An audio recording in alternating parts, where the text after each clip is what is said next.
Great, welcome everyone. Hi everyone, my name is Asher. I'll be the moderator and the host for today. Right, if you don't know me, I'm currently serving as Executive Director of Limitless. I'm a therapist as well as a social worker.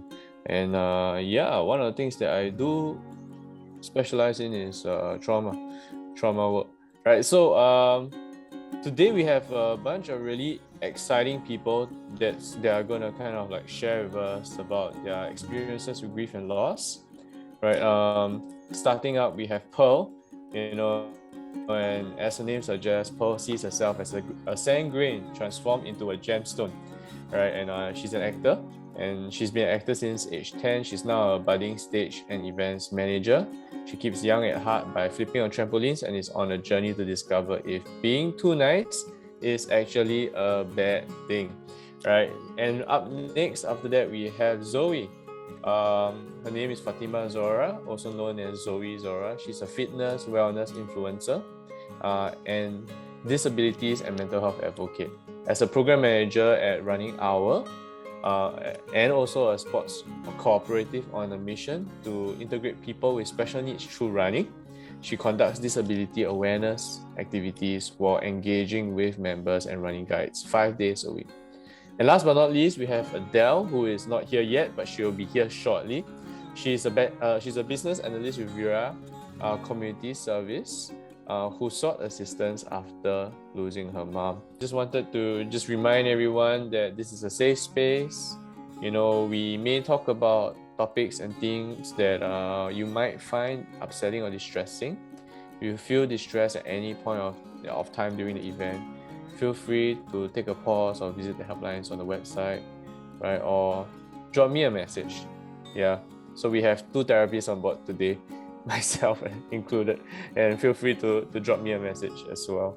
Yeah, so that's it. Shall we invite Pearl to come on board and speak? Hello. Hey, Thanks, Pearl. Asha. Hello. Hello, everyone. My name is Pearl. Ooh, my video has been spotlighted. Cool. Yes. All right. Yeah, hi, my name is Pearl. As Asha had introduced me earlier, I'm sort of like in the events and art scene in Singapore. And I guess on that topic of grief and loss, this takes me back to about 2 years ago, pre-COVID. So I'm just gonna dive straight into the story. And as we all know, once COVID hit, the art scene was pretty rough. It hit everyone pretty rough. We couldn't really perform, we couldn't travel. And I happened to work for a company that allowed us to travel every time we did a show. So because of all the restrictions, I had to be retrenched. And I think at that point I was about 24 or 25 years old. I was pretty young, I think, to be retrenched. And it was a very difficult period because it was a large company and I had very good sort of like working relationships with everyone. And that retrenchment sort of threw me off. I think they retrenched about 20 to 30% of the whole company. So my whole team was reduced from like 10 people to like 2, and I was one of the 8 who sort of fell out at the end. Um, so I guess how the whole process went was because we all couldn't be in the office. So it was all done over Zoom. It was very cold. We didn't really get to see each other after the retrenchment as well. And all we could do was to kind of like return back to the office at different time slots so that we could collect all our belongings and like never go back again. Um, yeah, I mean, obviously that period was a very long time ago. Um, and I have come a very long way since then. But I think back then it took me quite a couple of months to sort of accept and agree with what had happened, because that was sort of like my first full-time career, full-time job. And being retrenched, it kind of threw me off because it kind of made me question my self-worth a little bit. Like, as Asha mentioned earlier, I was an actress pretty much my whole life. And then only much later in my years, I decided that I want to go backstage. So being retrenched right after making a career switch was a very daunting thing to go through, because I didn't know if I'd taken a step in the right direction. I wasn't sure if I would be good at what I'm doing. I wasn't sure if what I was doing was gonna last.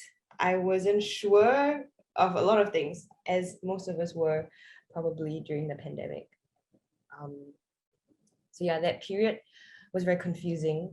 And I am the sort of person who kind of defines myself by the work that I do. I'm very passionate about anything that I do, whether it's going out with my friends or um, engaging in an activity, and especially the work that I do, I identify as the role that I am. So it did take me a while to realize that I had sort of lost a little bit of self-worth to some extent.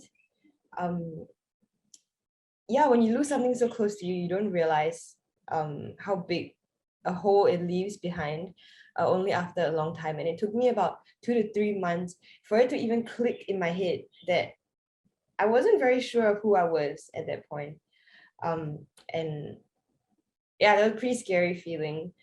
So obviously the first step that I took during that period was to sort of accept firstly that I got retrenched, accepted the fact that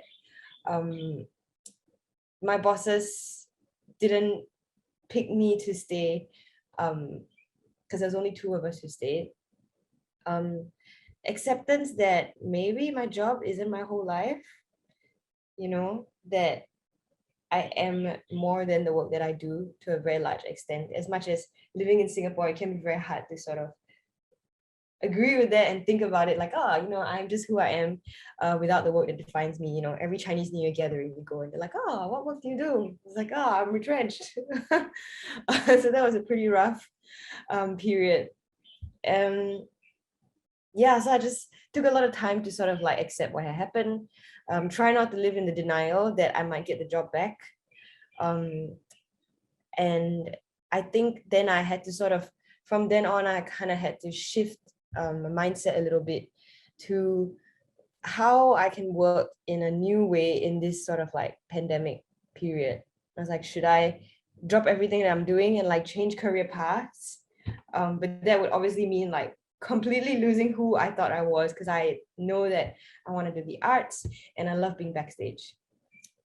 So what I did was a lot of self-reflection, a lot of sitting in my room and pondering about my life purposes and looking through my old notes and seeing if what I did in the past still sparked joy in me during this COVID period. And I also spent a lot of time talking to a lot of friends. I think there were a lot of people in the arts industry who were also very affected by this whole situation. And many people wanted to tap out. And I do know quite a lot of people who did tap out and change industry completely.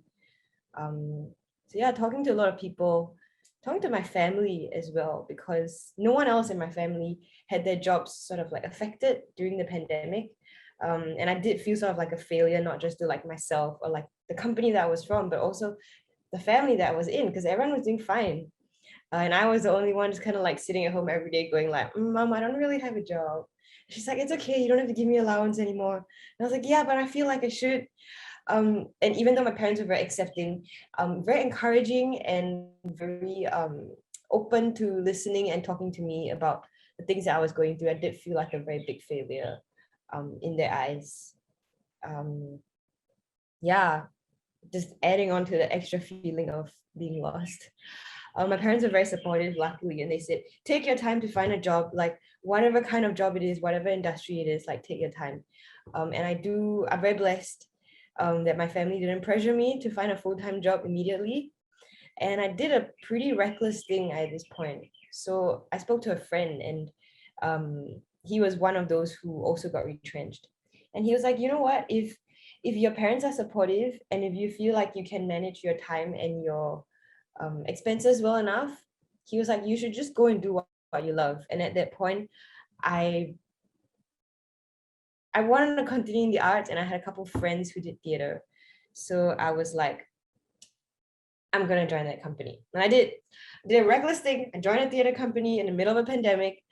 And I think that really sort of like changed my perspective on the whole situation that I was put in.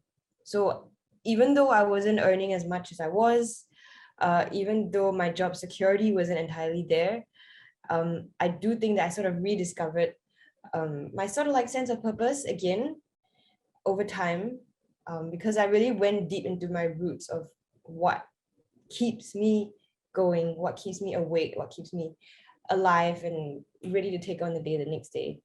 And I think, yeah, that's sort of like what helped me to cope with the loss of who I am. It helped me to cope with the loss of my job, who I am, where I'm going in life. And I'm very, very thankful to have been able to go through all of that. Obviously, it's been many, many years that has passed. So the sadness from this whole experience is not as heavy on my heart anymore. Yeah, I mean, I guess that's kind of like the general story of, I would say, the grief and the loss of my job, of a very good group of friends, probably the loss of a much younger version of myself, and also um, the loss of identity for a short period.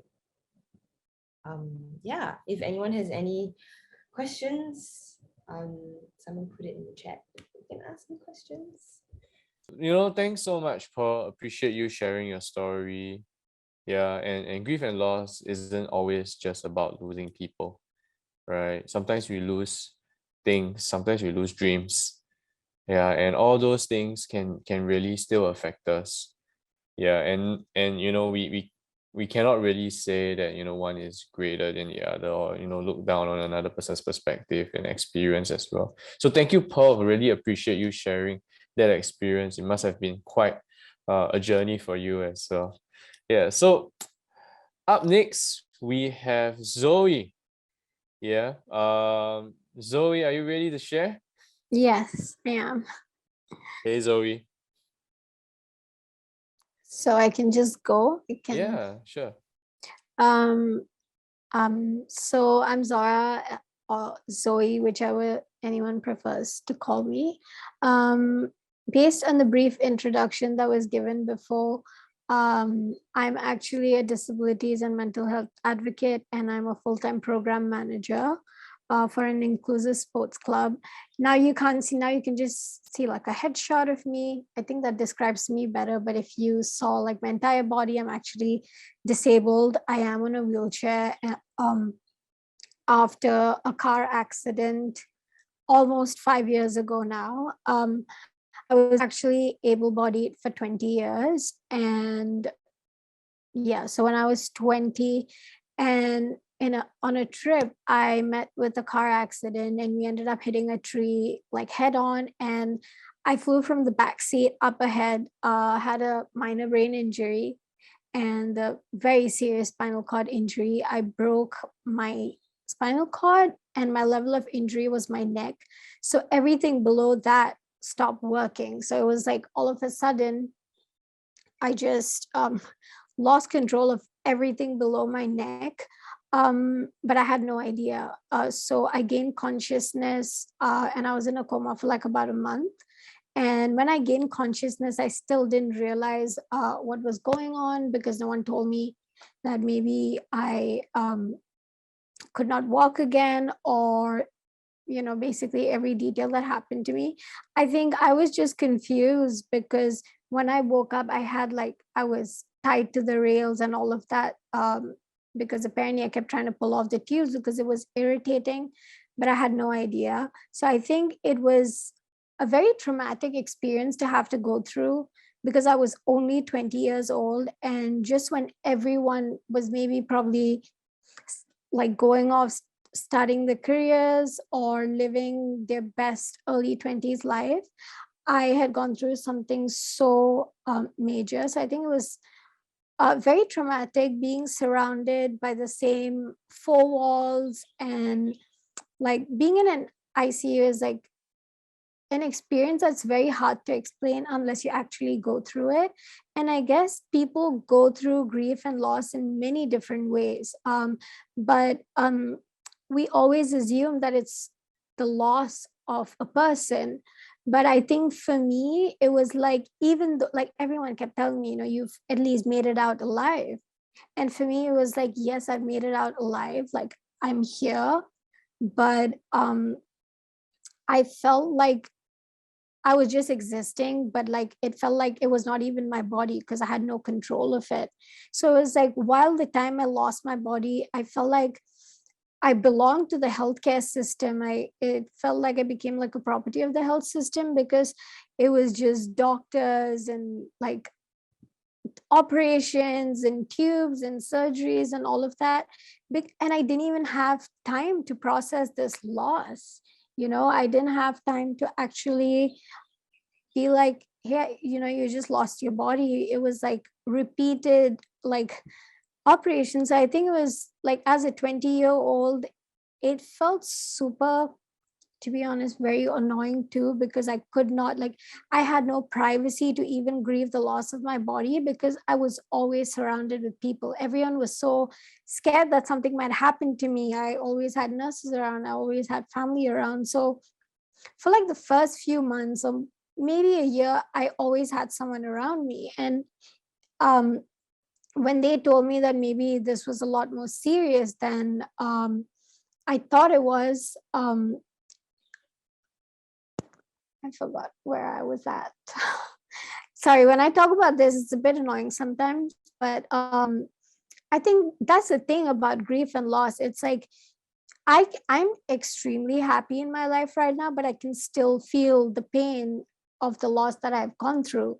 So when I went through that, it was like because there were people constantly around me and I saw how worried they were, I felt like if I cried, I would again worry them. I would make like, like you don't want to see your loved ones see you go through pain. So it was like I had to mask off like my grief and loss and keep it on hold for like a very long time until I realized that like, it was okay if I actually grieved the loss of my body. It was okay if I just sat with myself, cried my heart out, because this was something that has happened. I had to deal with it. I was the sort of person that tried to avoid the problem until, maybe I thought that time would just make it okay and I would get over it. But then if you don't actually like sit with your loss and like grieve it, it's going to pile on. And I think I reached a point in my life where I no longer wanted to live. And I knew that was when that, hey, this is becoming a bit of a problem and I need to get help. So I did get help. And then I was diagnosed with clinical depression and bipolar disorder. And I think that's when things started looking a bit better for me because it was like I got the help that I needed. Now I was starting to process the loss because it was like, um, this was my reality now. Nothing could change that. And I guess what was even more difficult for me was the way people were treating me, the way people were looking at me. And that's the thing about society, like we're constantly defined by what our body looks like. For me, it felt like my worth or everything was associated with what my body looked like. But I was just there like, hey, this is the same person, she's just in a seated position, but no one was willing to see that. And I guess no one was willing to see that I was even capable because now a pair of, I call like my wheels my legs now. So it's like suddenly my wheels seem to describe who I am, and I didn't want that to define me.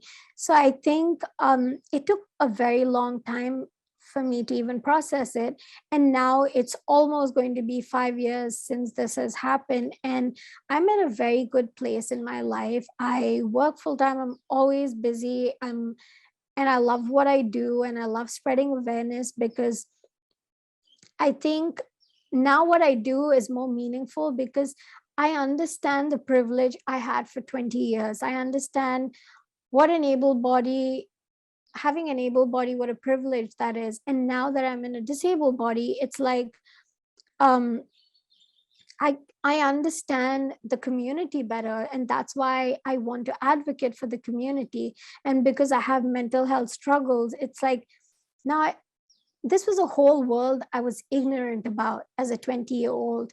And I guess accepting that and learning from it made me realize that it was okay for me to, just take days off. If I feel terrible about my body, just like I don't have to pressure myself to feel okay. that was something I did before my accident. It was like, oh, you're having a bad day, just do something and get over it. Now it's like when I go through something, like I maybe I'm not feeling good because I constantly have chronic pain, and that is my life now. So it's like, if I feel that, I can cry, because it's like, not every day is going to be like a body positive day. I am very loud and proud about my body now, but there are going to be days where I miss the body that I had. I can't do like a million things in a day, and I got the control of my hands again. I'm very proud of it. So I'm going to show people I can move my hands, but it's like I work for it every day, but I also like remind myself that I don't have to constantly like pretend to be fine. Like if I'm going through like if I feel like I'm sad with my body or I'm not okay, it's like I just cry my heart out. I don't stop myself. Now at least I have the privacy, and I think now I have the privilege to be by myself, but at one point I didn't have that. So I guess it's like, if you have any loved ones, I guess we've got to give each other time if you want to process something. That's something I think we don't talk about enough. It's like everyone, like when they're going through something, they're like, hey, don't cry, everything's going to be okay, like don't cry. But I think we need to stop saying the don't cry. And yes, everything is going to be okay, but if we don't actually sit with our feelings and cry it out, you're just going to pile that on, and then you're going to reach a stage where you're just going to blow up. And it's better to just take one day at a time. And I guess that's what I learned after going through like such a big accident. While many people think that this might not be a loss for me, I think I grieve the loss of my body almost every other day, because at the end of the day, it was mine. And now it feels like some days, not all days, it feels like I'm trapped in a body that doesn't feel like mine. And I guess what I want to remind people is that it is okay to grieve if you lost something. It doesn't just have to be a person. For me, it was my body. For somebody else, it could be something else. And I guess we've got to like be supportive of our loved ones, and I guess give us space sometimes when we need it, and be there for each other when we need it too. So it's like, yeah, now I've accepted everything that has happened with me, but some days I still struggle. It's like, you can accept what has happened to you, but you can also still grieve. Now I'm like proud in the body that I am because of what I'm doing, but I remind myself that it's okay that if I'm sad from time to time. And yeah, that's a bit about me and what has happened to me, and I guess how I sort of processed my loss. And if you have any questions, maybe I can like answer to that, because I have a habit of talking too much. So now I'm just gonna like let somebody else speak and answer any questions you guys have later on. Oh, thanks so much, Zoe. You actually are exactly on time. So Perfect. yeah, but I love what you said, about giving space as well. I think that's so important. Yeah. Um, so thanks so much for sharing, and I really felt that as well. Yeah. So, if you guys have any questions for Zoe, right, feel free to type them into the Mentimeter, and let us know. Yeah, we'll be more than happy to direct them over to Zoe later on. Yeah. So up next, before we head into our next section, we have one final speaker today. And her name is Adele. Hey, Adele. Yeah, so my name is Adele, and I guess I'll be sharing about my personal experience of a recent loss, which happened last year. So I guess this is what most people think about when they think about grief and loss, losing someone as close as your family members or friends. So for me, I lost my mom um, last year, and um, it's it's it's I guess it's a kind of loss that um you will not be able to prepare yourself for no matter how common it is, and it just feels completely different if it happens to someone else as compared to yourself. So my mom had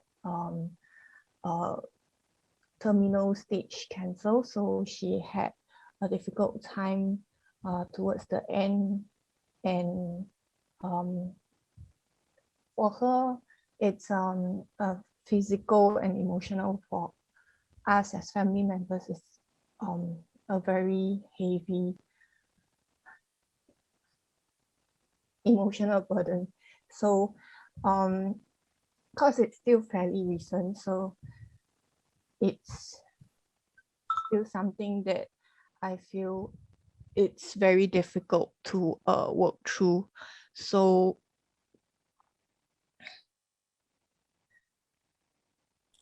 yeah, so the dynamics in the family has changed since we lost my mom, because I was closer to my mom than my dad. So besides just the dynamics, it's a daily struggle, because life is just very different after you lose someone that's very important to you. And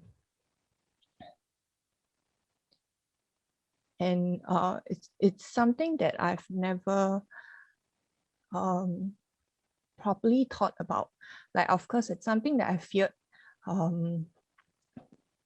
growing up, because being an only child, I always feel like I only have my parents who are closest to me, and without them, it feels like something that is very terrifying, no matter how old I may be. And when it becomes a reality, it just throws you off entirely. And it's just difficult.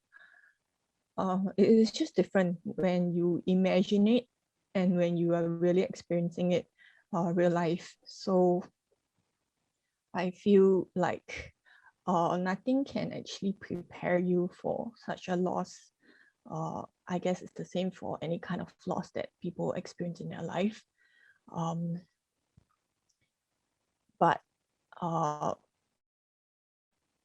grief comes in different stages as well. So I've definitely experienced different stages since losing my mom. And I think it's a long journey where you work through the different stages. You can go back and forth between stages. The grief can come in waves where some days are better than others. Some days you feel like you are making progress, but other days you feel like you are probably one step forward and 3 steps back. But I feel like the best thing that we always hear, which is definitely true, is that time will help. But of course, everybody takes different amount of time to work through their grief, and in different ways of handling the grief. So that's what I experienced as well, where my dad and I have different ways of working through the same grief of losing the same person. And we grieve separately. So I guess it's important to have like some sort of support system. For myself, it's my friends, because I'm not very close to my dad, but I guess with a support system, it makes things easier. And that but sometimes you will feel like too much of a burden to your own support system, because I guess, you know, everyone has their own problems, be it big or small. So sometimes you may not feel like you want to overshare your problem because you might also be afraid that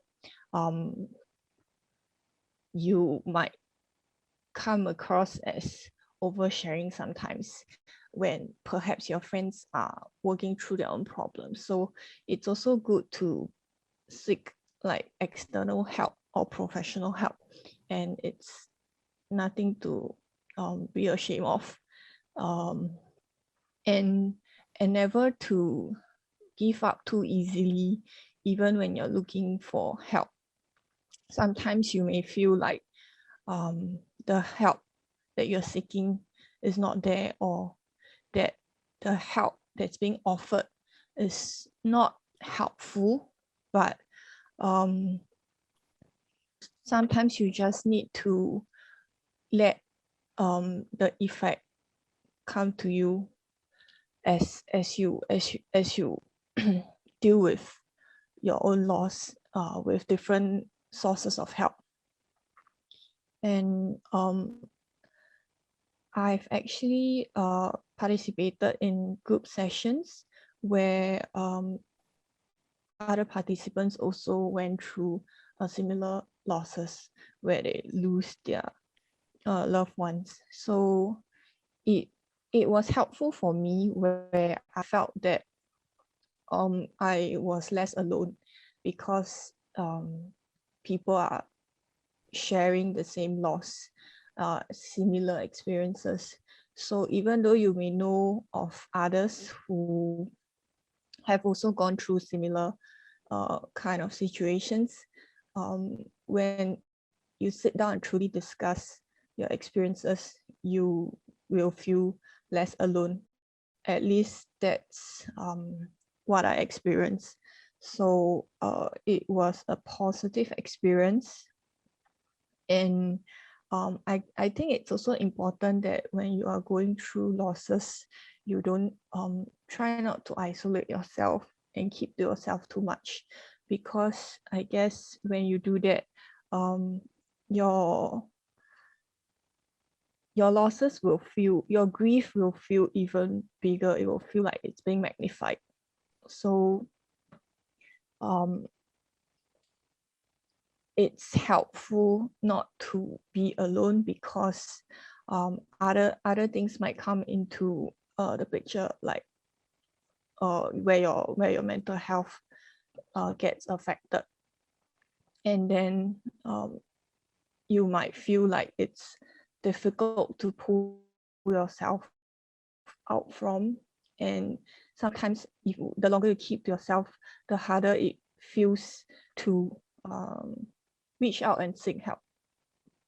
So I feel like there will be definitely different kind of losses in life, and it's not just going to be a one-off thing. Like with my mom, I guess she's not the first person I lost, but she made me feel the most in terms of the grief. But I do realize that, you know, this is not just something that you would not experience again. Like there'll be still many people in your life that you may lose, and you will have to work through the same kind of grief through all the different stages. And I guess no matter how many times you have gone through similar kind of situations, each time it may be different. You may feel different as well, and it's sometimes it's difficult to talk about it. So you just need to find different ways to work through the grief. I guess you don't exactly move on. You just learn to live with the grief. So it's also it also feels difficult when people who have not gone through similar situations find it difficult to empathize with you and may struggle to support you. So sometimes it's good to also let people who want to help you know how to support you.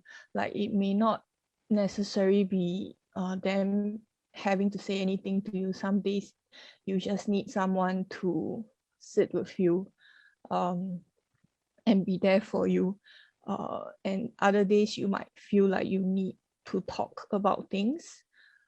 So everyone deals with it differently. So you just got to figure out what works for you and what works on what days. So I guess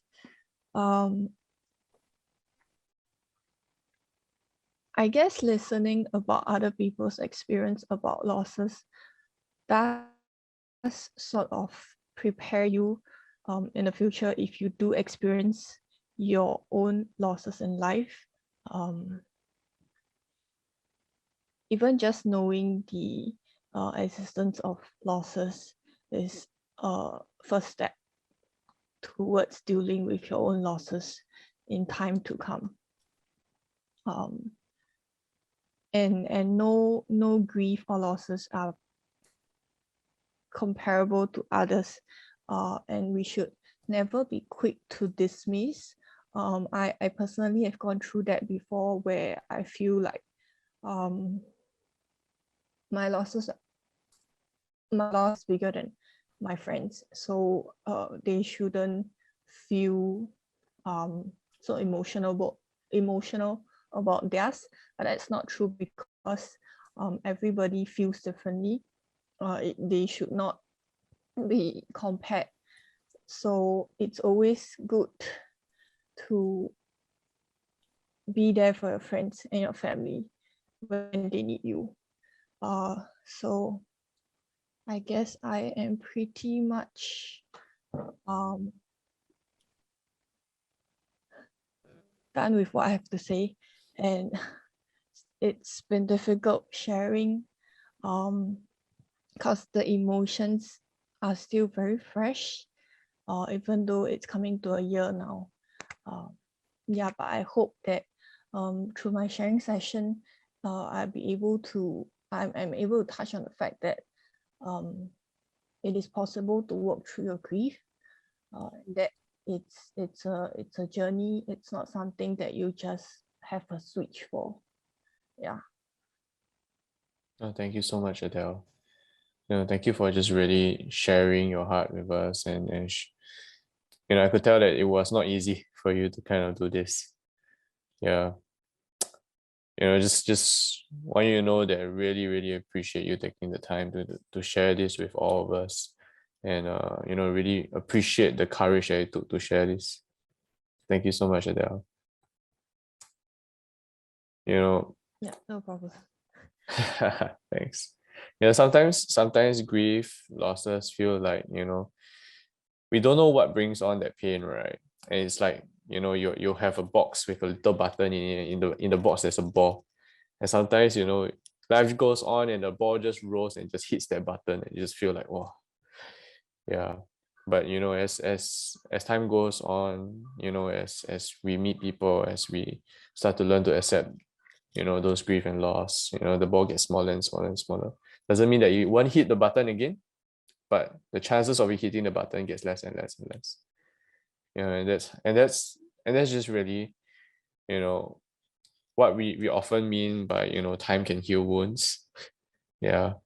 And processing it can help as well. Yeah, but thanks so much, Adele. Just really appreciate it. I'm gonna pass the time over. I'm not gonna steal the thunder of like Michelle.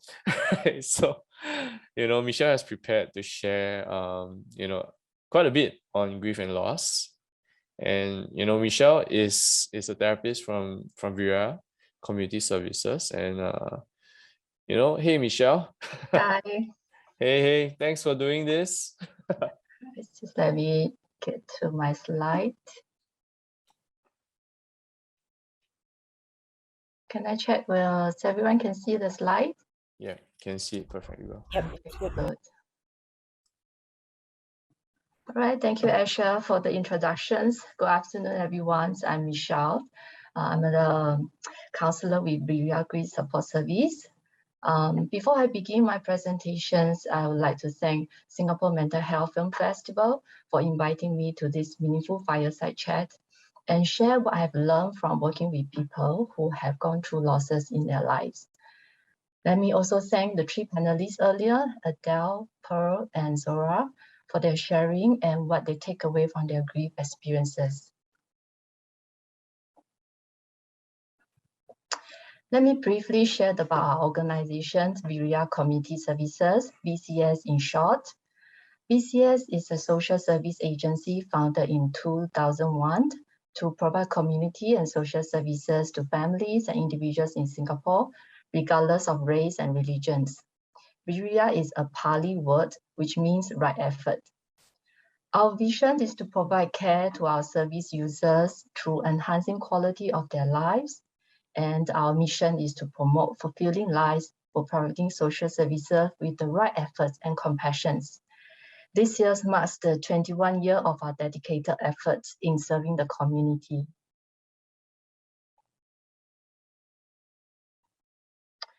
We have a wide range of services, include community-based family services, community mental health and health services, community development programs, and several specialty services such as psychological service, psychotherapy, and grief support. All the services and programs are delivered by a multidisciplinary professionals comprising of social workers, grief and addiction counselors, family therapists, and community workers. Losses are part of everyday life, and everyone's grief reactions are very unique. Viria Grief Support Services was set up in 2019 to support individuals and families to adapt to their losses, death and non-death, and to continue living a fulfilling life. We also hope to enhance the community's understanding of grief and loss and the ability to respond compassionately to those who are affected through the collaborative work with our community partners. Here is an overview of my presentations.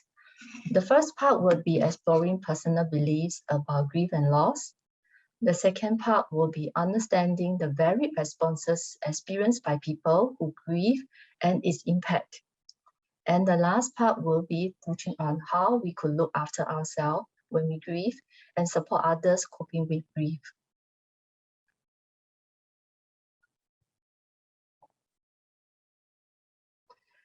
Let's start with some definitions. First, what is grief? Grief is actually a subjective set of response to losses that are deemed significant by the individual. Everyone's grief is unique. Even when two persons suffer similar loss, such as losing a parent to cancer, their responses to the loss will be very different.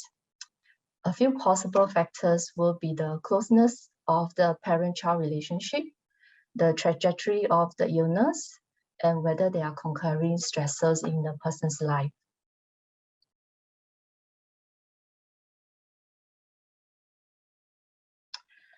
Next, let's look at what defines a loss. Okay, earlier Asher has shared that loss is not just death related, but it's also non-death.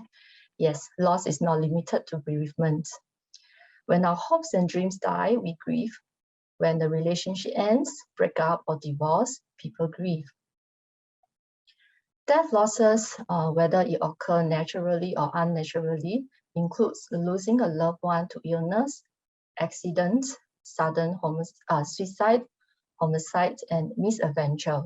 For example, a parachute fails to open. Non-death losses includes tangibles and intangible losses.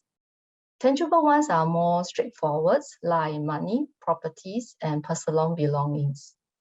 Intangible losses involve emotional pains, such as change in self-confidence and change in the sense of safety in the world.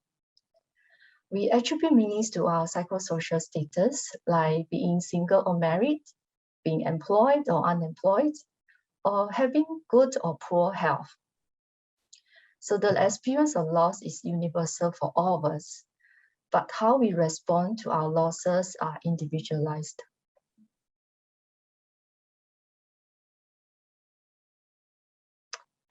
There are some factors to consider when we are trying to understand people's experience of their losses. There are primary loss and secondary loss. Primary loss refers to the initial loss, like for example, a wife who lost her husband. There will be secondary losses that emerge as the result of this primary loss. Like for example, following the death, the widow might have to face financial loss as her husband was the sole breadwinner. Another possible secondary loss could be a loss of identity. Like for example, if the lady now has to go to apply whatever assistance, or whenever she has to fill out the application form, she has to check the different box from married to widows under the marital status. Or it could be the loss of familiarity in daily life, like having to learn to pick up tasks that were previously done by the husband, such as changing a light bulb. Another term that we look at is called disenfranchised loss and grief. It refers to grief that is not openly acknowledged or publicly shared. Sometimes people who are grieving are not aware that they are grieving, or people around them do not sanction their losses. They know that they are in distress, but they do not fully comprehend their experiences, which could lead to feelings of confusions, frustrations, and isolations. Examples of disenfranchised grief and loss would include death of an ex-partner, death by suicide, pet loss, infertilities and miscarriage, ending of an abusive relationship, and loss of mobilities of health. There's also non-finite loss. It means that the loss and its effects are ongoing, which require constant adjustments and accommodation in daily life, such as living with a chronic illness or disability, or living with caregiving a loved one with dementia.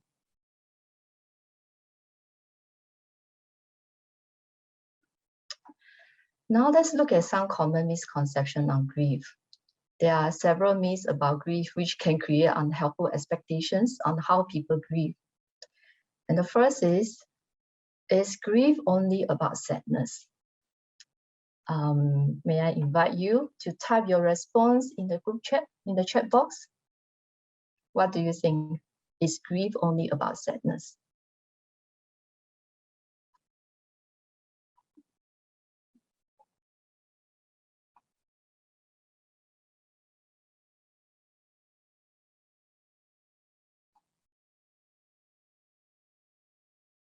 No, yes. Right. Yeah, I see quite a few notes coming up. Yeah, yes. It's not just about sadness.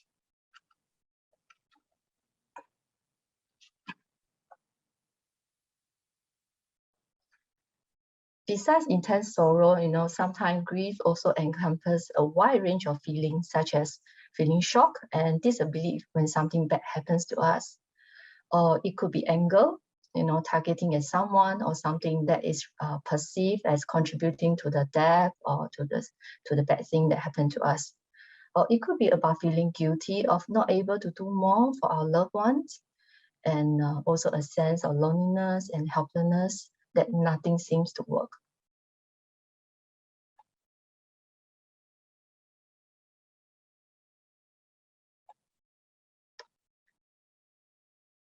Oh, I see. I think I missed this slide.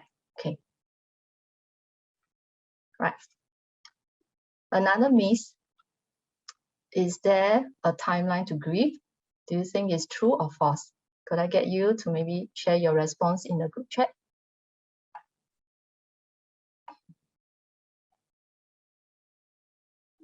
False.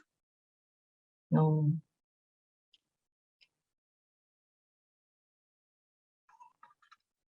Yes, the answer is false. Grief is not an illness that follows a certain course of recoveries. Some people describe grief as like a roller coaster ride. There are ups and downs and unexpected turns. At some points you really want to get off the ride, but you couldn't. The frequency and intensity of the grief waves are unpredictable. And for those who have lost a loved one to death, I believe that you will still think about the loved one even years later on. You know, the person has died, but not the relationships. That's why we say that grief has no timeline.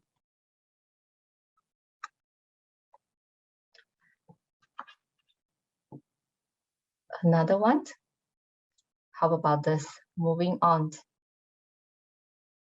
Sorry, I'm blocking my own slide. Let me move. Moving on is the best way to deal with grief. What do you think?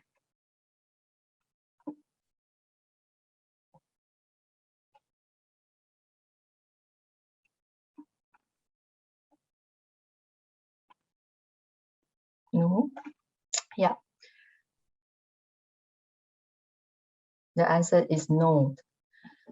People who grieve may hear this a lot from friends or family, like get over it or you need to move on.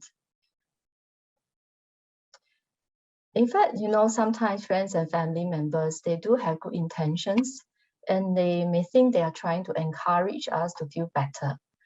However, those words send an unspoken message that grief should be repressed. It contributes to the griever's sense of loneliness and not being understood and feeling being invalidated.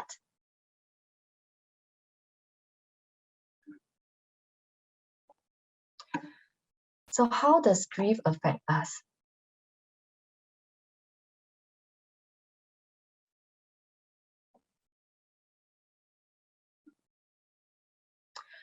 One of the common questions we get from our client is, am I normal? When they are talking about how they feel or what they do after experiencing a loss. So part of our work is to normalize their grief responses. Grief includes a broad range of changes in our emotions, cognitions, physical sensations, behaviors, and spirituality. Let's look at the first one, cognitions. Grief influences how we think. Certain thoughts are quite common in the earlier days, such as, I can't believe this has happened, or this is a nightmare. They usually disappear or reduce in frequency after some time. A griever could keep thinking about the events that leading up to the loss, or may be preoccupied with the question, what if? A client of mine once shared that she often wondered whether she could prolong her father's life if he was sent to another hospital. A griever's thinking can be confused and also coupled with difficulties in concentrating and becoming forgetful. For people who have lost a loved one, some may even experience extraordinary cognitive reactions, such as they may feel the presence of their loved ones in the house or even dream about their loved ones. Grief can hurt physically. Reactions can include headaches, muscle pain, feeling weak, tightness in chest, shortness of breath, or sensitivity to sound or light. Some physical reactions are more apparent to the grievers and they are caused by the grief, such as loss of appetite, difficulty sleeping, because they maybe keep thinking about their loss. Earlier, we had already talked about the grief experience comprised of a wide range of emotions, from shock, sadness, yearning for what's lost, anger, feeling guilty of something that we have done or failed to do. There could also be relief, especially for caregivers who see that their loved one's suffering is over. So grief is not just about sorrowful emotions, and they could be positive one too. Like how the grievers make meaning of the loss and transform the grief to do something meaningful for themselves and for others. Grief affects our behaviors. Crying is a very common behavior response, and it can be very helpful because research has shown that we do release stress hormones in our tears. Some grievers may get themselves very busy, filling out their time, doing something so that to avoid the pain.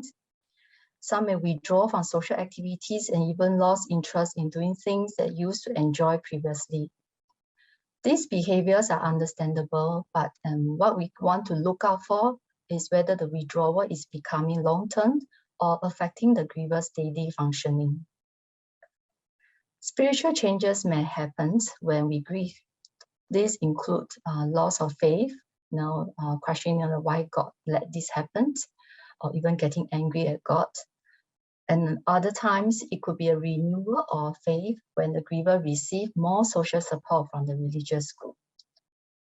Spirituality's changes can also refer to a person's philosophy about death and dying. Like, for example, if a young person experiences a death of a close friend, he or she may get to think about the unpredictabilities in life and reflect on what should be the priority in life.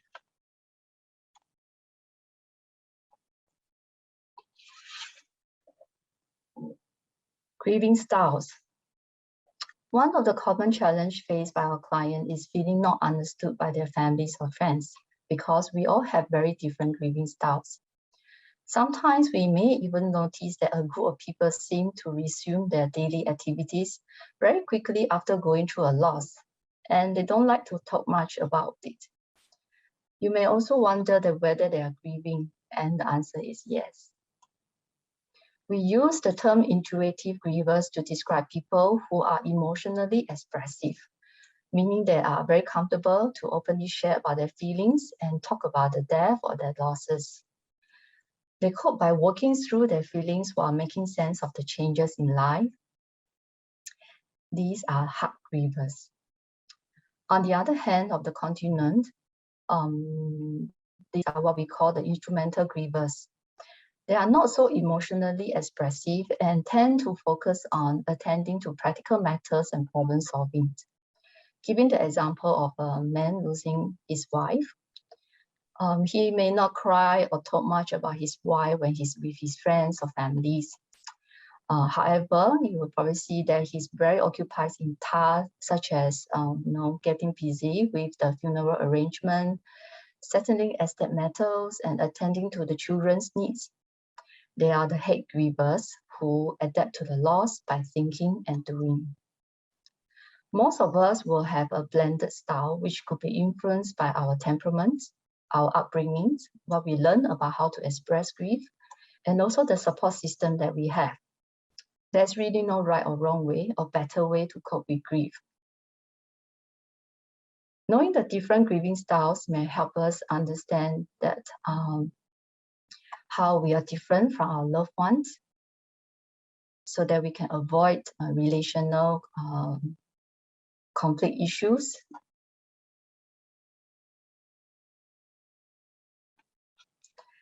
I'm coming to the last part of my presentations. How do I know whether I need help, and how can I help myself or others?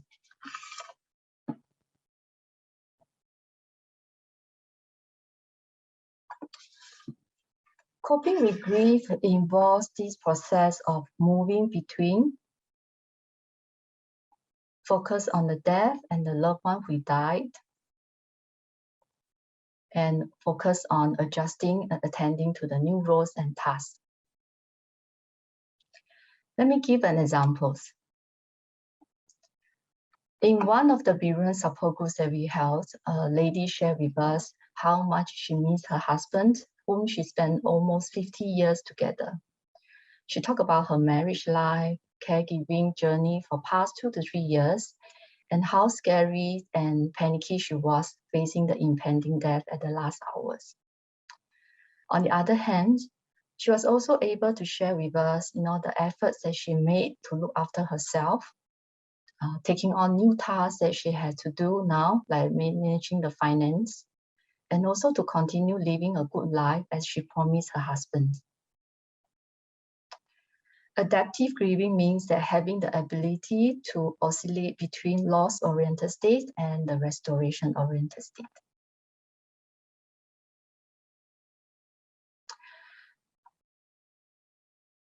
How can we support ourselves and people we care about?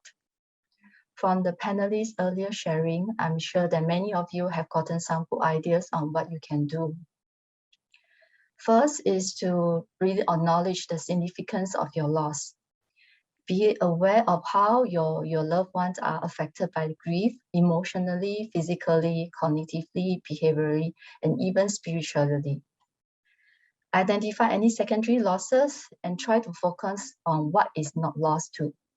It will be helpful to remember the strengths and abilities that you have that support you or your loved ones in overcoming challenges in the past. Second is to normalize the ongoing nature of the loss and grief. There will be times that you think that you are doing okay, but the next moment something may trigger and you are hit by waves of grief again. Holding back any judgmental statements like, I should be feeling better because it has been like months. No, we all grieve in our own pace. Third is to find support that fits your needs. Sometimes friends and families take on the role as a cheerleader, which may not be what you need. We did a study with a group of bereaved mothers whose children completed suicide in 2020. A mother shared with us that she deemed as helpful. She said, silence can be helpful. Crying with her is helpful, and hug is very helpful. The mothers also found comfort when their families and friends mentioned the deceased children, knowing that their beloved were continuing being remembered by others too. So have conversation with people around or people who are in need to find out what's perceived as helpful and what's not, instead of making assumptions. Creating rituals can be helpful for us to cope with grief. For death losses, some of the rituals are funerals, where families and friends come together to mourn, or lighting a candle during the memorial service or death anniversary. I have a client who had a miscarriage, and she shared with me that she did a small tattoo on her finger to remember her unborn baby. She said that it was a way for her to keep her baby close to her heart. Rituals allow us to express love and appreciation, and also at the same time offer or accept forgiveness. Rituals can be helpful for non-death losses too, because there are meaningful ways for us to mark the significance of our experience, to affirm our inner strengths, and to express our gratitude, to appreciate and to grow from the lost experience.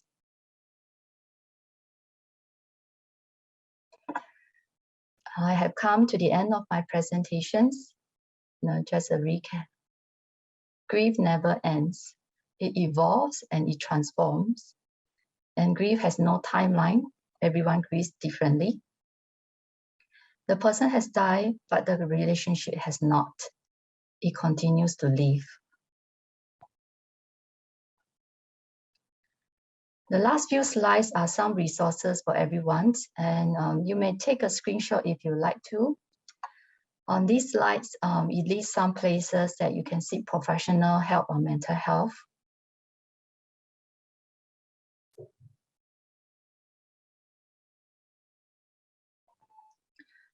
This slide is on resources for death losses.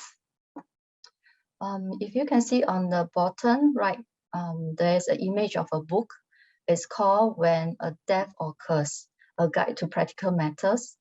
It's a publication by Singapore Hospice Council. There's another book called Caring for Yourself and Others After Death. Both publications come in English and Chinese versions, and you can also find e-copies on the website.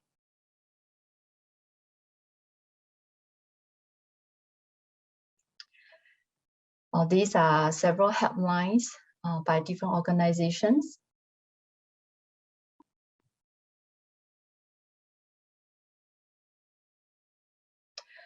If you know you yourself may require grief support, you may reach out to us by emailing or calling us. Thank you everyone for listening, and now I pass the time back to Asher for Q&A. Hey, thanks so much, Michelle. Really appreciate you taking the time to share. And if I could just kind of like just add in down here, if you are a youth below the age of 25 and you feel like you do need that help as well, you can also reach out to Limitless at limitless.sg/talk. I'm going to put the link in the description below.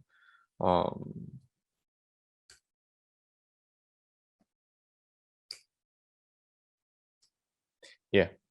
But that said, let's move back to Q&A, right? So let's do this. I'm gonna just spotlight all the speakers, right? Yeah, so, and I'm gonna add to the spotlight.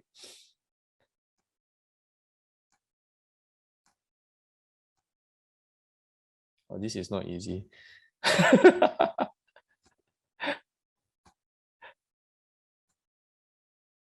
Hey, thank you. I see someone helping me. Thank you. Yeah, and okay, I'm gonna add myself as well.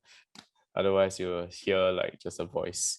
All right. So yeah, I see a lot of questions coming in, and you guys have quite a bit of good stuff that you have been asking. I'm gonna open up, some of these questions to the speakers over here, right? And hopefully we can kind of answer these.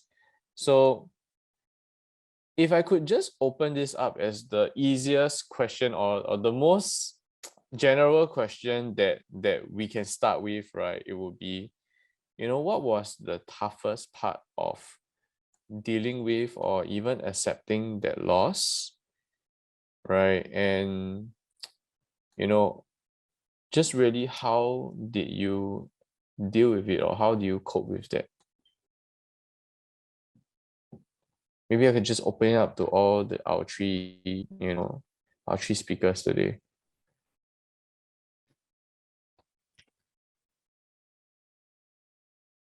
Pearl, are you answering the question? Oh. Yeah. Yeah. Pearl, you're muted again.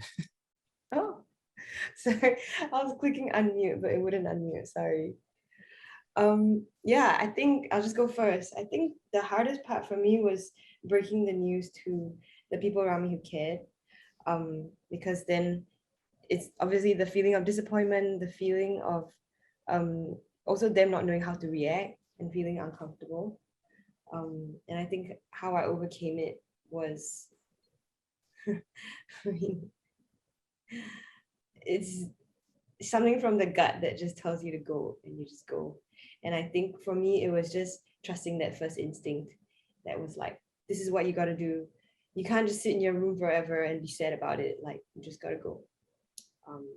Yeah, I think that's the most simply put way, I guess, for me, what helped me to overcome the initial fear of talking about it. Thanks, Paul. Zoe, Adele, you'll like to share, your experiences as well. It's okay if you don't want to. I mean, I'm okay. I was just checking if Adele wanted to. I think for me, the hardest part was like having to see my family like feel the loss of my body more than I was. It's like, like because you've got family, you don't want them to worry because it's like something so major has happened, and obviously they don't want to have to see me like that. And the thing was, just 8 months before my accident, we lost my oldest brother. So it was like I had to make sure like my family felt okay. So I felt that kind of pressure. But then I realized, I couldn't control everything. I couldn't control how I was feeling or how everyone close to me was feeling. So I think how I overcame that was really just telling everyone that, like, it is what it is. I think I accepted my situation first and then got my family to understand that, it is what it is. And like, we've got to like deal with it now, then just like get them to not constantly feel bad for me. So I guess how I overcame it was like accepted what happened and actually try to go and live my life in this body. And I guess when they saw me do that, I guess they started getting better. So it was like, if I got better, like, I was sure that they feel better. Now it's like, not everyone's okay, I feel, at least, because I'm doing okay. They did too. But we don't have to feel this pressure that we have to get okay for others, But this was how I guess, got them to get okay too. Thanks, Zoe. It's really appreciated. It's not just about us, right? Accepting the loss actually also means that, people around us also, Yeah. feel a part. Yeah. Especially their loved ones. Yeah. Adele, are is this something you want to answer, or, if not? Sure. I guess it's very difficult when you just lose a family member because you spend a lot of time with them on a daily basis, and suddenly it just feels like they disappear. Yeah. And it's very pronounced, especially if you will be in the space where their staff are still around. um and depending on where you lose them, like did you lose them at home or perhaps at a hospital? And if it's at home, it's especially difficult to feel okay in a short period of time, because the memories will just keep coming back. For me, I lost my mom at home, so it was difficult because it just kept replaying the final scenes, to the extent it gives me panic attacks sometimes. But it does get better with time. And different people deal with them differently, like clearing out the stuff because it's like out of Yeah. sight, out of mind, but it's definitely not easy. So everybody deals with that differently. So it got better for me, definitely. But it's different for everyone. Like for my dad, he prefers to clear out all the stuff as soon as he could. But for me, I was hoping that I could hang on to some items, like photographs and whatnot, because it gives me the comfort that it feels like she's still around sometimes. And at the start, sometimes I do still feel as if she went out. It's not like she's not around anymore. Okay. Yeah. Thanks so much, Adele. Just really appreciate you sharing that as well. So thanks, Paul. Thanks, Zoe. Thanks, Adele. My next question is actually for Michelle. All right. So someone is asking, how do you move forward with grief then? Right. This person lost their mom, unexpectedly just a while ago, and it's very hard to move ahead without, that important person in their life. And it feels like some days it's like 2 steps forward and then some days 10 steps back, right? And this person is hoping to ask if there are any strategies that you could kind of share, and even any support groups for him or her to join. Yeah. So first of all, I would like to say to the participants, I'm very sorry for your loss. Mm. Losing a loved one is very painful, and especially when it happens suddenly, it can be very traumatic. And as you are trying to cope with what has happened, I think earlier, Aisha, you had shared about the idea of how grief can be changed over time. So there's actually a good videos on YouTube called "How Grief Changes Over Time." The gist of it is that as we grow, our life experiences get expanded, whether they are good or not so good. And those experiences will then cushion us when grief hits the pain buttons inside us. We may be able to feel the intensity of the grief drops gradually over the years, but it's always there. I hope that the last part of my sharing comes in helpful. Something I can share is that a client of mine also shared with us that how she used ritual to remember the memory of her mother. Like she took very good care of the plants left by her mother, and she would cook her mother's favorite dish on the death anniversary, and just that spending the time to remember her mother's love for her. Social support is very important. I think all the panelists here has talked about it. But sometimes it can be challenging to talk about the grief because we are so different with people around you. So joining a support group may be helpful to find a safe space that you can share whatever is on your mind without feeling judged or misunderstood. For Bereavement Grief Support Services, we have been running a bereavement support group online for the past 2 years. It's called Voices of Grief. So if you are interested, you can email or even write into us to find out more. Thank you. Thanks so much, Michelle. Appreciate that. Okay, I have a question for Zoe. Someone's asking, hey, talking about support services, right, Michelle? Someone's asking Joey, like, hey, could you share what kind of help you reached out for or received in order to get better? And actually, what worked for you, right? So if it was like counseling, for example, this person is very specific. It was counseling, was it the aspect of talking about it or reframing it, or what was that? Yeah. To be very honest about this, when, like I mentioned during my sharing before, when I started like feeling like I could not live anymore in this body, I reached out for help because I couldn't do that to my family. And I was diagnosed and all of that, and then they sent me for counseling. And I think when I went into counseling, my counselor told me that, you need to share more, you need to tell me, like, face what you have been holding back. And the first session, I started sharing stuff, and I remember very clearly that it scared me.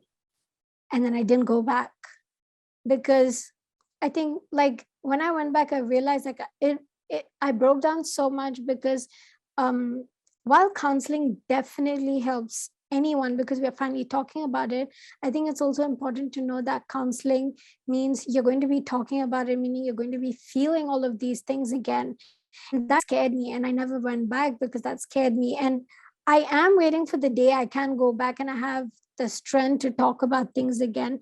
But in the meantime, I think I found help in people I could relate to in this situation. It was like I have very supportive friends and family, and no matter how supportive they were, I think no one could really understand what I had to go through in this disabled body. So I remember when I started sharing on social media, a lot of people who were disabled too reached out, and I guess support groups helped because they understood what I might be going through. And that was the closest to, and I felt heard. It was like, hey, this is normal, this feeling is normal, or what I'm going through is normal. And I guess relating to other people going through the same thing definitely helped me. And yeah, counseling helps people, but I guess at that point, I had a fear of having to face the pain again. And I guess it's okay to know that. And I guess it's like okay to take one day at a time. And then whenever you're ready, just go back. Like, Yep. that's my plan. And that's the reality of dealing with grief or like having to talk about it. Oh, thanks so much, Zoe.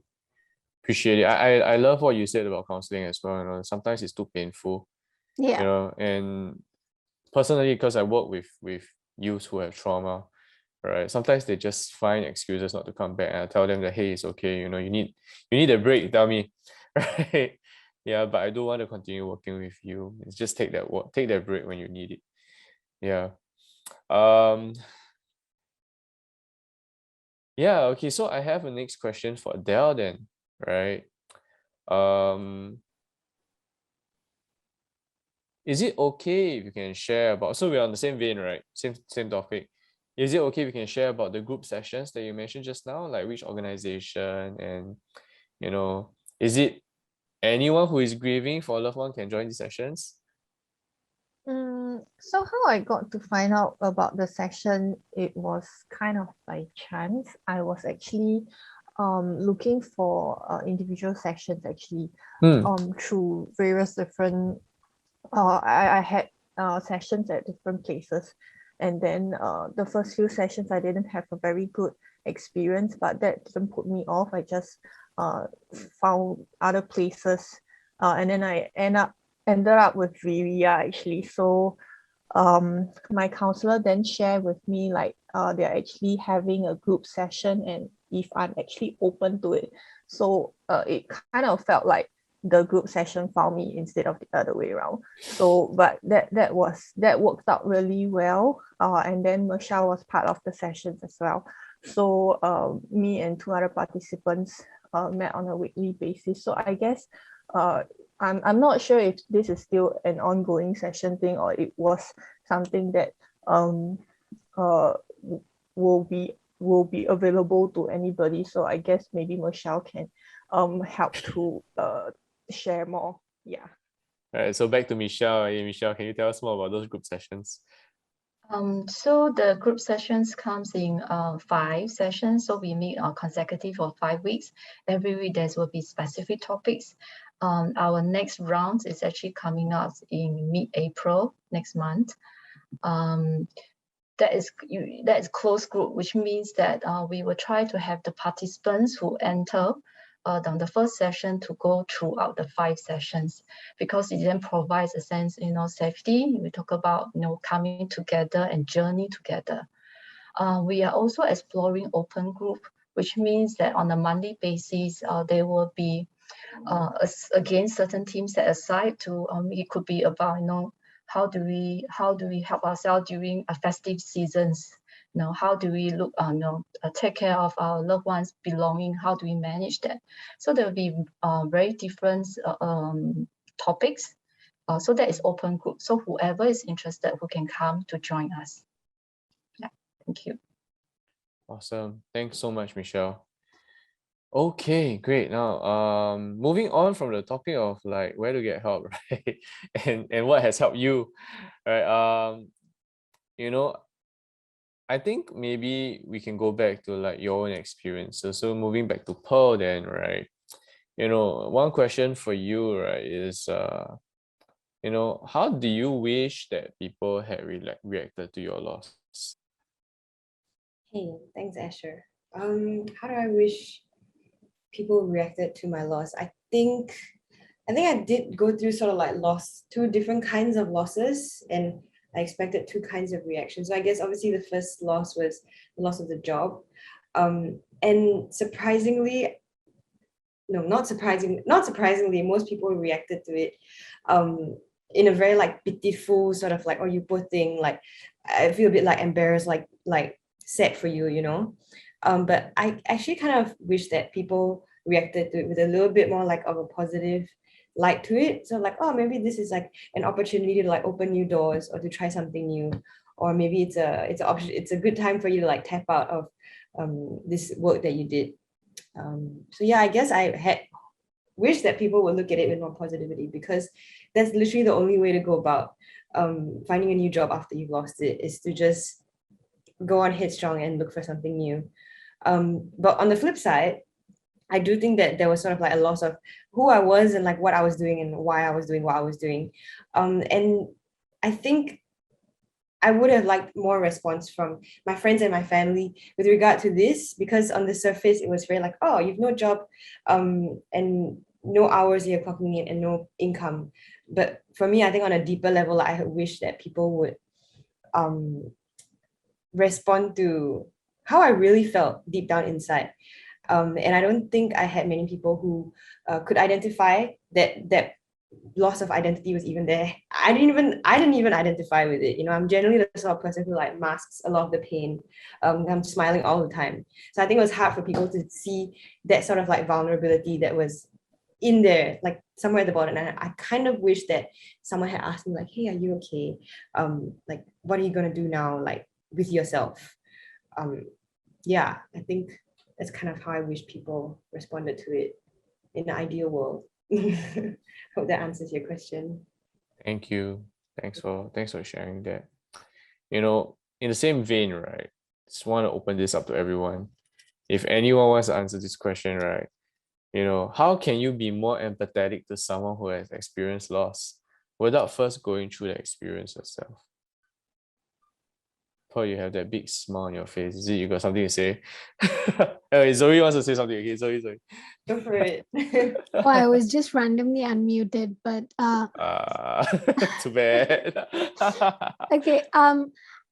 I think by just reminding them that it's okay to feel whatever they're feeling, instead of saying, don't cry, you have to move on, you've got to do better. Like, you don't have to constantly tell them that, get over it. I think that's something that society is constantly doing, like pressuring you to feel something. So we feel like we have to do it, to make others feel okay. But I guess as long as you remind someone that it's okay to feel what they're feeling, Mm. and if they ever need to talk, you know that they're right there. But you don't have to tell people what they're supposed to be feeling. Yeah. I think that's where we go wrong, because if I'm going through something, I don't want to know like what you think I'm supposed to be doing, you know? Yeah. So I guess just reminding people that if they need to talk, if they want to share something,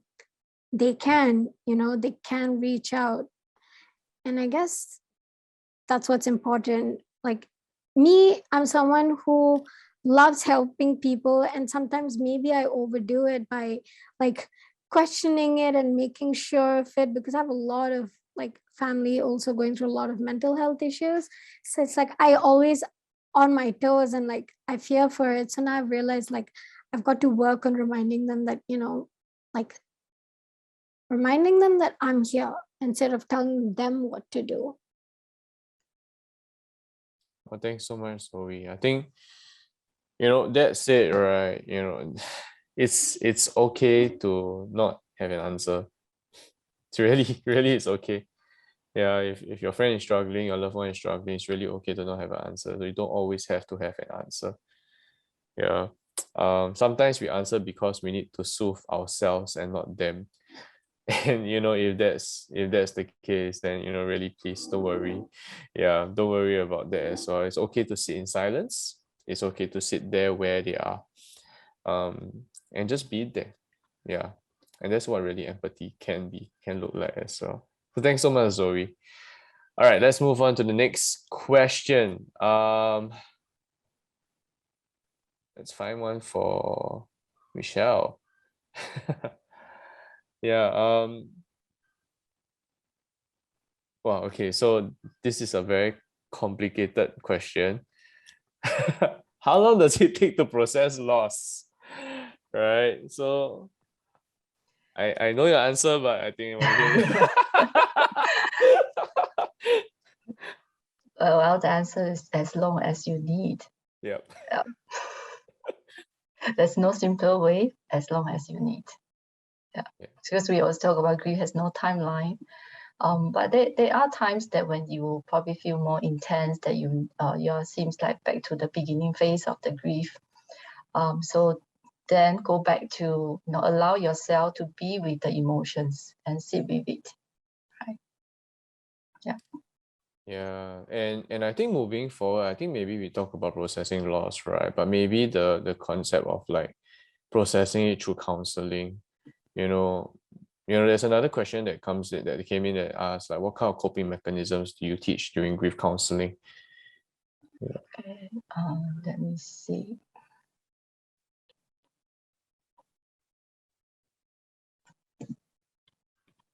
Okay. Okay. It really depends on client's need.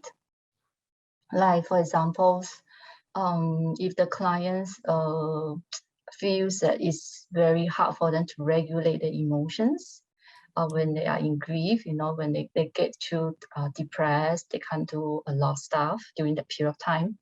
So sometimes we will teach them some grounding skills, mindfulness practice to really help them to get out of the uncomfortable physical sensations or even the stuck negative inner voices that they have, to kind of bring them back to the present moments so that they are not too overwhelmed in the past events and worrying too much about the future that has yet to happen. Yeah, so really some of the techniques that we share with our coping, we call it coping strategies. Yeah. Thanks so much, Michelle. Yeah, I mean, adding on to that as well, like, coping can also include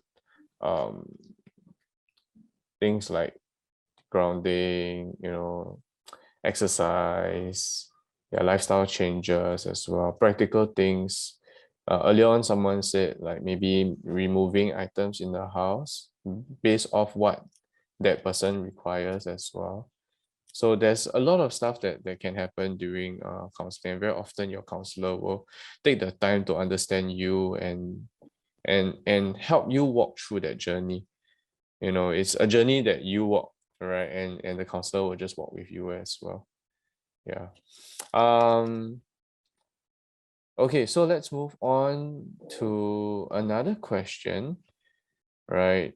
Talking about like helping someone else, then, right? How can you help a loved one through grief while also making sure that you stay in a safe mental space? I think you can open this up to everyone. Yeah, because all of us have either been helped or helped others, right? Yeah. If not, then I'll direct it to, oh, hey, Adele, awesome. Yeah. So I guess help within your own capacity and don't overwhelm yourself. Like you might end up being over helpful, but then it causes you harm actually if you're not ready to take on other people's um grief and whatnot. Do not maybe perhaps be too eager to help. Yeah, so help within your own means, and then when you feel like it's too much, then step away as well.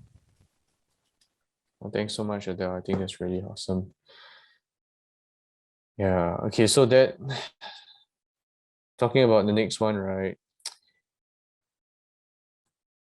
How do you tell someone else that, this is the flip side, right? That maybe they aren't in the correct headspace to help someone else.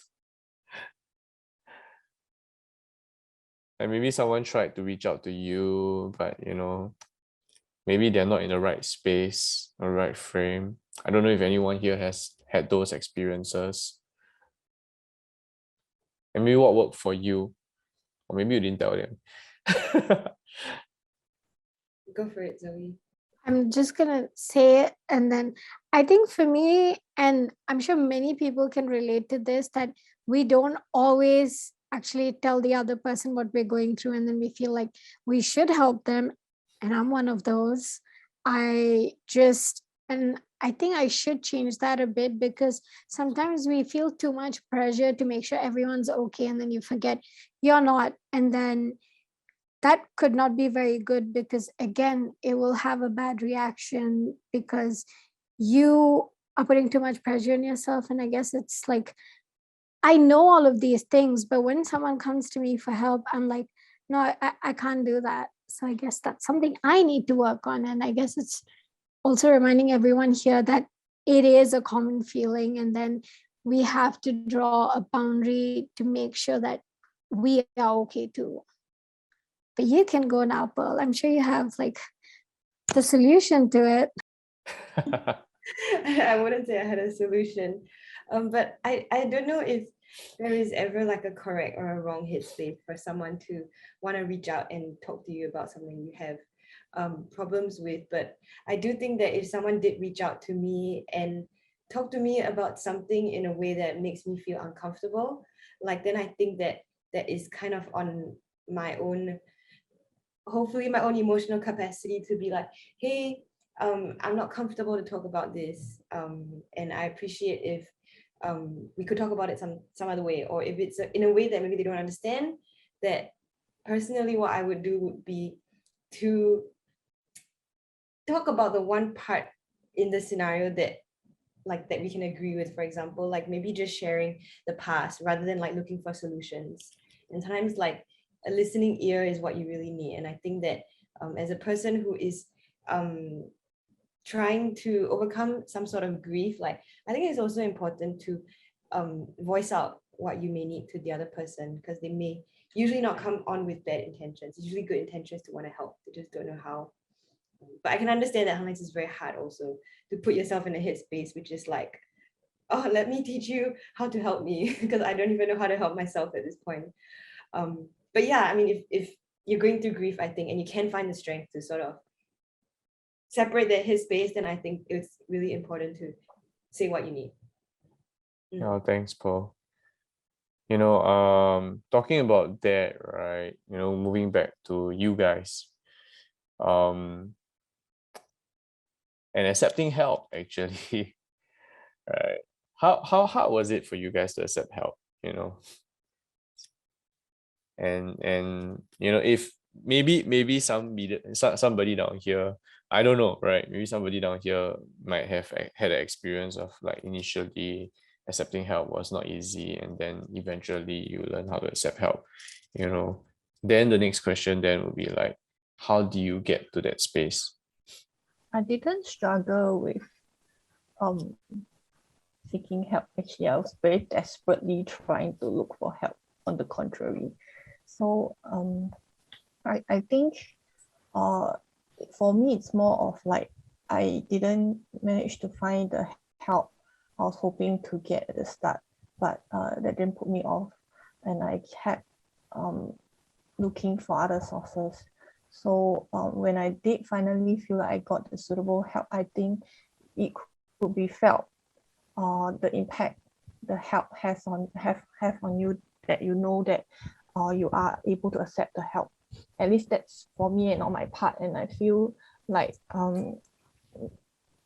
after that it was more about not being over reliant on the help that I've been given, so that I could also still be independent on my own, while the help is more like a additional support rather than the only thing that I'm holding on to. And as time goes by, people will forget about your grief, but for you, it's not the case, and that's where it might feel hard to accept, when you wonder how come people can move on from your grief so quickly. Like how come your friends are not checking in on you as often? So I guess that's for me, which is not exactly what the question's asking, but that's the other side of being able to accept help, but may not be getting the help you are looking for. Yeah. Thanks so much, Adele. You know, that said though, you know, I think there is a follow-up question for you then. Right. So let's say someone wants to help you, right? You know, what questions can you ask as a bystander to someone who is grieving? I think that's very subjective. And I guess it also depends on how well the person know you. Like if the person know you well enough, perhaps they might know what kind of approach is suitable for you, as compared to someone who maybe perhaps do not know you as well. They might not be able to ask you the correct questions, or they might say the wrong things to you that might affect you even more than if they didn't offer anything at all. So I guess voicing out if you're comfortable about what you need is important, but sometimes I know people offer help even though you didn't ask for it, and it might be difficult if you're not if you are non-confrontational. You might not be able to voice out. What you can do is perhaps just tell yourself that focus on the good intentions that the person has, and then from there take it with a pinch of salt about what they have to say, especially if they themselves have not gone through anything that you are going through. Then I guess it's something that you just have to kind of like let them speak their mind, and then from there tell yourself that you don't really have to listen to what they say or follow what they're trying to advise you on. Yeah. Thanks, Adele. All right. I only have time for maybe two more questions. So I'm going to end with two questions on helping and then therapy, okay? So the first question then, you know, or the second last question, right, is for everyone down here, you know, to ask you, you know, how can you help our loved ones? How can we help our loved ones through grief? Or also making sure that, you know, I as the helper stays in a safe mental headspace or mental space. Maybe I can share a bit. I guess it's not to attach whatever you're trying to do to an outcome, not to problem solve too much. I use myself as examples. When my mom first started complaining of knee pain, I was too problem-solving type. I think about whether she needs to take any multivite or get her medicated patch to relieve the pain. So then from time to time, when she complained that she's experiencing the knee pain again when she walk, I would then go into the conversation of checking with her. So have you done this? Have you tried this? And then go into reasons of why this doesn't work.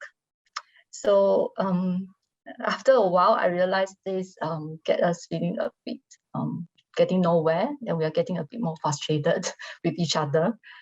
So I think what I take away is that I really can't take away the pain from her as much as I can, but this is part of life of growing old, and both of us have to learn to manage that. So instead of getting into that mode of asking her, "You done this? You try that," and then she complains of having pain again, I just sit with her and I listen to her of how it is inconvenience to her, affects her outings, and affects her sleep. And I just listen to her, and she just needs that. Yeah. Oh, thanks so much, Michelle. Appreciate this. Yeah, I think maybe one more thing that I can just kind of add, it's my own experiences as well. It's okay to set boundaries, especially if the other person starts to respond to you and need you. Yeah, because someone who's going through a difficult time, when like what Adele said, they may be desperate to get the help that they need. Yeah, and sometimes we might, in certain cases, be the only help that appears. So it's important also to kind of set those boundaries. I had a friend when I was younger, going through a tough time, and at 16 years old, I don't know what to do, and right. So just say like, lend you my ear lah. The guy called me 60 times in the middle of the night. I wake up, my phone no battery. Yeah. So it's okay to kind of like set those boundaries and let your friends know. I think in general, if they are a loved one or they are a friend, they will understand. Right. And of course, we can always say in such a way that doesn't step on people's toes. Yeah. And like, we don't tell people like, you're being a burden to me. You don't say those kind of things, but rather along those lines, we can kind of tell them something along the lines of like, hey, I've not been in the best headspace as well, so maybe kind of like need to take a break. Yeah, that kind of thing. So thanks so much, Michelle. One last question, right? One last question. Oh, there's a question for me. Okay. So is it possible? Okay, so this one I answer, okay. Is it possible for youth to seek help from a therapist without letting their parents know, and will the therapist tell their parents? I think it really depends where you're going to. So I think I can only share from Limitless perspective. At Limitless, if you are under 14 years old and you are 13 and below, you are considered a child, and legally we have to tell your parents, right, or get permission from your parents. But above that age, depending on the severity and depending on the context of the situation, we may not let your parents know, if you really don't want that to happen. Yeah. So it's really different from agency to agency. I also know, and I work with other agencies that they really do require that parental consent up to the age of 21 or age of like 19 or 18. So it really depends on the agency. And if you feel like you are uncomfortable or you are not sure, feel free to ask. Yeah, you feel free to call in, write in and ask and say like, hey, like, is this a concern, or I have this concern, and do you have, is there anything that y'all can do without letting my parents know? So I mean, like, if you're youth right now, I'm assuming you're youth, right?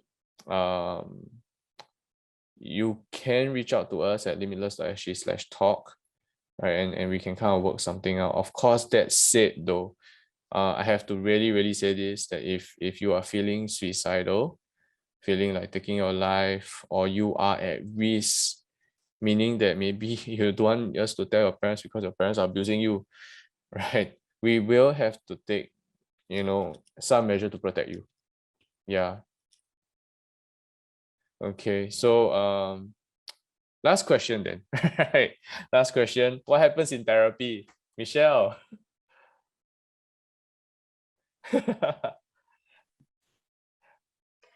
Sorry, the question is, What happens in therapy? What does therapy look like? how does therapy looks like? First you come to the room. or you join the call. And try to give us a call tomorrow and you can experience that. Yeah, it's really hard to explain what happens in therapy, but really we are there to journey with our clients. Mhm. And I can cite examples of a case that I work with. The lady is going through a divorce. So what she bring about in the session, she is really about the struggles of getting the divorce paper finalized, the terms and conditions, the child caring arrangements, and it's a lot to and fro. It's very frustrating for her as a full-time working mom as well. So what happens in the therapy is really providing that space for her to kind of have a breather and to clear her mind of what is the most important things that she need to attend to first, because there are so many things that is very important for her. But then we come together to think about, okay, so where do we start? And also again, at the same time, also for her to kind of talk about what her future is going to be like when the paper is finalized. For example, husband is no longer coming back to the house. So how is she going to manage the children? Even for herself, lying down on bed at night time, when she turned over to look at the other empty side of the bed, the grief comes. She feels the impact. So we talk about events such as that, not just happening now, and how she can anticipate in the future. And from there, we can then go into a lot of ways of then how can she help herself to face that possible situations. Oh, thanks, Michelle. I think that really does sum up a lot, like, what does therapy look like. Maybe if I could just add in also, therapy does not always take the same form for everyone. Yeah. Also based off what your therapist is trained to do. Yeah. So you might meet a therapist that's trained in narrative therapy, and they might want to work on you with about like the story, looking for exceptions to the norm. um you might see a therapist who's trained in cognitive behavioral therapy, and they might do cognitive processing with you. Someone who might be trained in solution focused brief therapy might work on, like, might ask you questions like, on scale 1 to 5, yeah. And things like, what have you tried and what have you not tried. And I think really at the end of the day, therapy, right, if you feel like you cannot kind of click with your therapist, either their modality or the gender, or what they say, their face, right? It's okay, right? It's okay. You can always request to change or move to another therapist. But I do recommend not jumping from therapist to therapist to therapist to therapist, because then you don't process anything. Yeah, and you will have told the same story like 20 times. Yeah. But that said, also, I think, Michelle was talking about journeying with the client, and I completely agree. Really, it is a journey, right? And often you are the one who is holding the steering wheel. Yeah, it's not the therapist. You are the one who's holding the steering wheel, and the therapist is just there to kind of help you navigate. You can imagine that you're driving the car, and the therapist the one holding the map. Yeah. So that's, yeah, so a lot of stuff can happen in therapy. And therapy can take multiple forms. That even some therapies that you go in and like therapy modalities where you go in and you play with sand, right? Or you play with clay, or you draw and all that stuff. And really, it's okay to kind of go and test it out, and you might find that it really helps you.